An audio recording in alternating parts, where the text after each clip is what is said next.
Hello everyone, and welcome to Joe and Zach's Survival.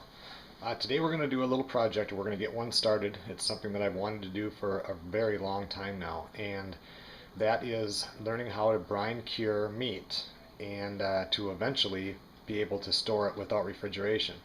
Now we're going to start kind of small here. Today we're going to do a venison roast that's going to be done in a liquid brine, and this brine is 6 parts water, 1 part kosher salt, 1 part brown sugar.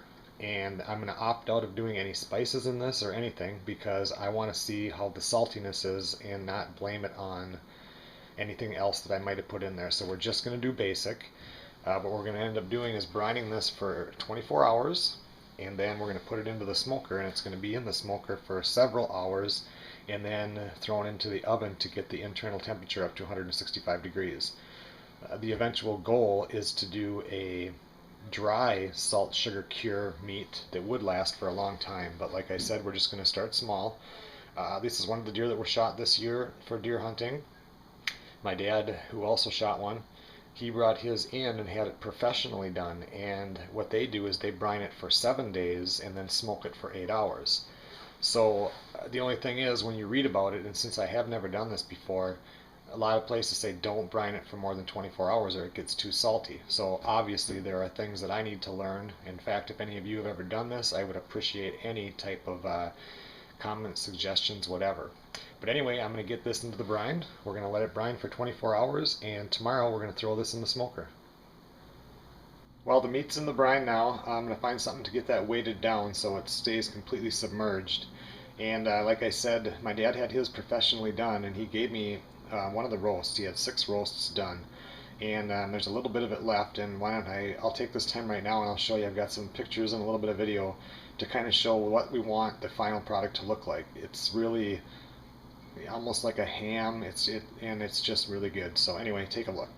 Okay, so this is a piece that was professionally done in a brine solution, and we're trying to get that sort of a texture. This one tastes really good. It almost tastes like a ham. It's not dry. It's just really delicious. All right, well, that's how I'm going to weight it down. It seems to work okay. So anyway. Okay, everyone, so I put it in the brine and left it in there for 24 hours. And like I said, this is just a short video. I'm not going through it step by step because this is the first time I've ever done it. So, but this is kind of how I do my trial and error. I took it out and put it on that counter and let it dry like in the room temperature air for about 45 minutes. And then I brought it out just like the directions say, and I put it in the smoker, ran the smoker at about 140 degrees for about 2 hours until the meat was dry to the touch. Then I cranked it up and run it up past 160 for cooking, or starting to cook the smoke cycle, and now I'm just about done with that. And actually now you can tell now I'm up to, I just turned it up and now it's dropping, but I was at 173 when I opened it, and you can see it's got a real nice dark brown texture to it now.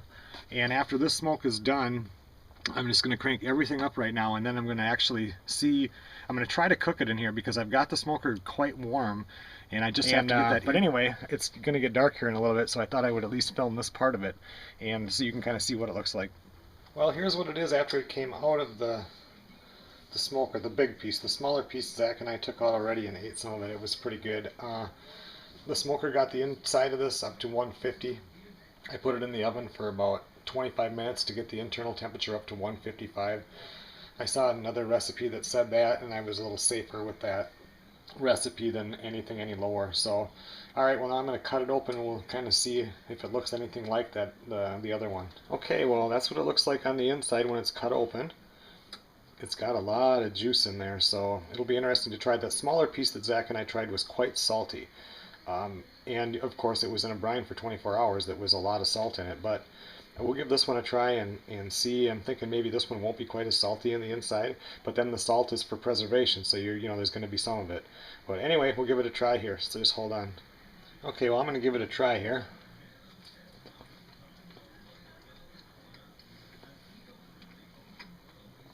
That is really moist. It's just amazing.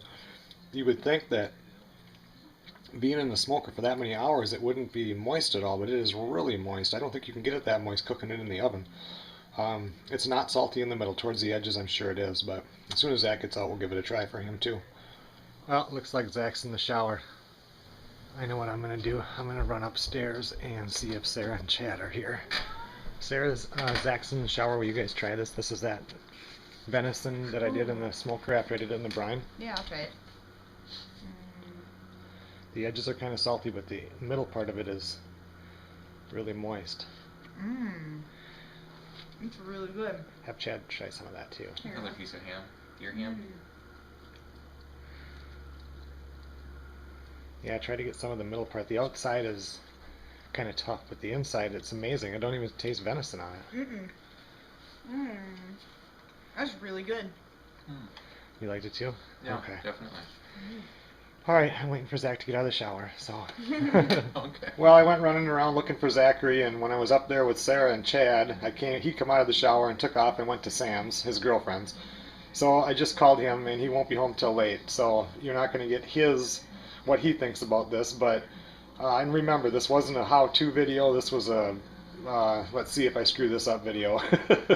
And although it didn't turn out like the stuff that my dad had done, the stuff did turn out really, really juicy. I think that smoking venison roast is probably one of the better ways I've ever had it. It's completely different than if you do a roast in a pan, like with water or something like that. So anyway, there'll be a lot more videos on this as I'm trying to learn how to do the salt cure eventually. So please keep watching. Thanks a lot for watching the Joe and Zach Survival Channel.